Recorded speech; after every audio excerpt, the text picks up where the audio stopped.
Halo teman-teman dan Pak Suyoto, perkenalkan kami dari kelompok 2. Pada kesempatan kali ini kami akan mempresentasikan hasil kerja kami pada materi jaringan simantik. Tapi sebelum itu, perkenalkan kami untuk memperkenalkan diri. Saya Yudi Riko Napitupulu dengan NPM 190710075. Perkenalkan, nama saya Melvin Karyari Kosim dengan NPM 190710082. Ya, baik. Perkenalkan, saya Giordano Pramodana Ladeka, NPM 190710091. Halo, perkenalkan nama saya Jessica Sanjia dengan NPM 190710164. Nama saya Steven, NPM 1907100177.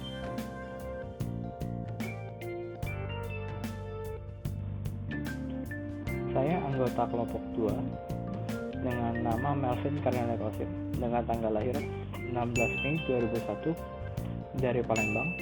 Saya menempuh pendidikan melalui SD Saveres 2 berada di Palembang, pendidikan SMP Saveres 1 yang terletak di Palembang, dan SMA Saveres 1 yang terletak di Palembang.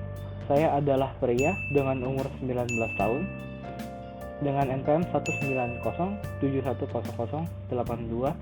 Saya memiliki hobi bermain game seperti Witcher 3, Overwatch, dan Dota 2. Hobi yang lain adalah olahraga, biliar, berenang, dan badminton. Dan hobi yang lain adalah memasak. Sekian penjelasan dari saya. Terima kasih. Baik, saya akan menjelaskan tentang bagian saya. Jadi mulai dari nama saya adalah Steven Setiawan, merupakan anggota kelompok 2. Lalu NPM saya adalah 1907100177. Pendidikan saya menempuh pendidikan di TK Wijana Sejati, di SDK Wijana Sejati, di SMPK Santo Yusuf, di SMA Taruna Nusa Harapan, yang semuanya berletak di Mojokerto. Saya adalah pria, saya berumur 19 tahun, tanggal lahir saya adalah 2 Juni tahun 2000.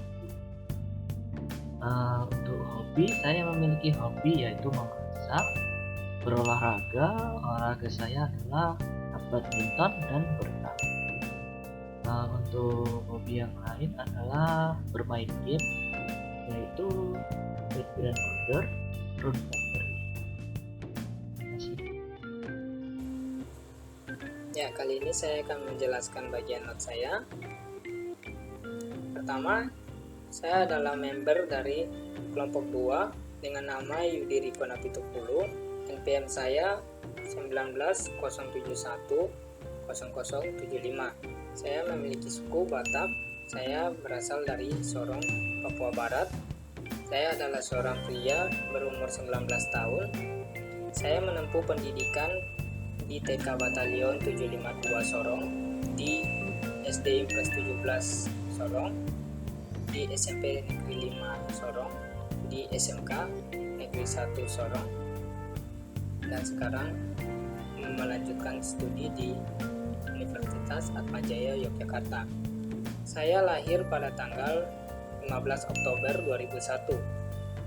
Saya memiliki hobi yaitu olahraga seperti bola dan badminton, dan juga memiliki hobi adalah bermain game yaitu Honkai Impact, PUBG, dan Arknight.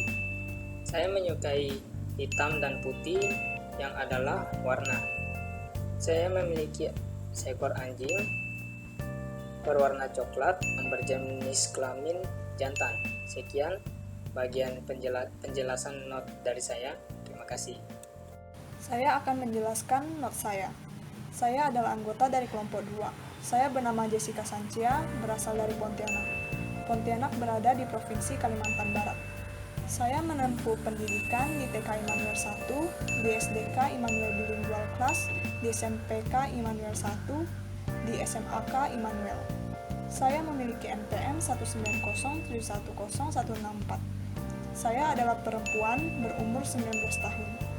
Saya memiliki hobi, yaitu menonton film, membaca novel, dan mendengarkan musik. Saya menyukai merah. Merah adalah warna. Ya baik, saya di sini akan menjelaskan mengenai jaringan semantik saya. Oke, pertama-tama saya merupakan anggota dari kelompok 2, nama lengkap Giordano Pramodana Ladeka. Saya adalah seorang pria berumur 19 tahun. Saya lahir pada 23 Agustus 2001 di Jakarta. Saya menempuh pendidikan di SD Asisi, SMP Canisius, SMA De Brito, dan HS atau Homeschooling Primagama. Nah, SD Asisi dan SMP Canisius itu juga terletak di Jakarta.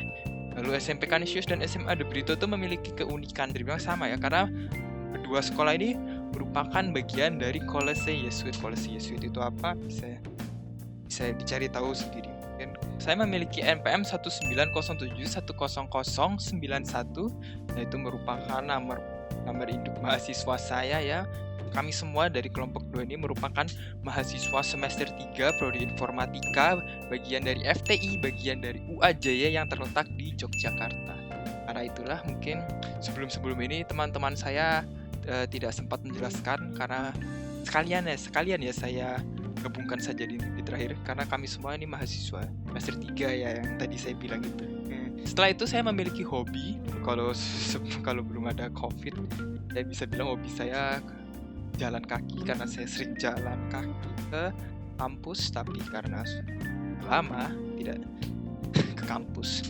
Hobi baru saya tuh yaitu memasak dan juga bermain game. Bermain game apa? Biasanya saya bermain game Apex Legends dan SSBU. Saya memiliki konsol permainan ya. Konsol permainan berupa Nintendo Switch. Nintendo Switch ini berwarna abu-abu, dan ini merupakan buatan dari Nintendo. Nintendo itu juga pembuat game SSBU tadi. Oleh karena itu, jadi game SSBU itu saya mainkan di konsol tersebut. Kelebihan jaringan semantik. Yang pertama adalah jaringan semantik memiliki fleksibilitas dalam penambahan simpul dan link baru untuk definisi yang diperlukan. Karena sifatnya fleksibel, seseorang dapat dengan mudah menambahkan simpul-simpul dan objek yang baru. Dan representasi visualnya mudah dipahami. Yang kedua, lebih ekonomis. Hal ini dapat terjadi karena simpul dapat mewarisi sifat-sifat dari simpul yang lain yang memiliki relasi is A. Yang ketiga, fungsi jaringan semantik mirip dengan penyimpanan informasi manusia. Yang keempat, simpul memiliki kemampuan untuk mewariskan, sedangkan sebuah jaringan dapat mendukung kemampuan untuk melakukan penalaran dan membuat definisi pernyataan di antara simpul yang tidak terhubung. Ya, sekarang saya akan menjelaskan sedikit tentang kelemahan jaringan semantik itu sendiri. Pertama ya, tidak ada standar dalam mendefinisikan simpul-simpul dan hubungan antar simpul. Ya, tidak ada standar karena langsung dihubungkan begitu saja. Ya, kurang jelas gitu. Karena tidak ada bagiannya sendiri. Selain itu, kekuatan untuk mewariskan sifat-sifat dari satu simpul ke simpul yang lain itu merupakan potensi kesulitan dalam membuat pengecualian. Nah, karena mungkin kita bisa lihat ya, kalau ada bagian yang berhubungan tapi saudara tidak berhubungan, seperti misalnya ada node yang tulisannya sama, yaitu berupa hobi. Karena kami berlima memiliki hobi yang berbeda, jadi kami tidak bisa menggabungkan hobi tersebut jadi satu dan menyebar menjadi bermain game, membaca, atau mungkin menonton film. Karena itulah itu merupakan satu kekurangan ya, karena walaupun mungkin sederhana tapi terdapat potensi kesulitan jika ingin kita buat ringkas. Karena walaupun ada node yang bertulisan sama, tidak berarti bisa kita jadikan satu dalam pewarisan.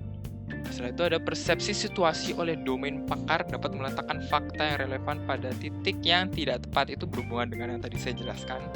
Jadi bisa dipikirkan lagi. Setelah itu yang terakhir adalah pengetahuan prosedural sulit untuk direpresentasikan dalam jaringan semantik. Rangkaian dan waktu tidak secara eksplisit direpresentasikan. Jika rangkaian dan waktu tak secara eksplisit direpresentasikan. Jadi seperti yang mungkin tadi saya bisa jelaskan sedikit ya. Nah, saya dulu memiliki hobi jalan kaki sebelum COVID, jalan kaki ke kampus terutama.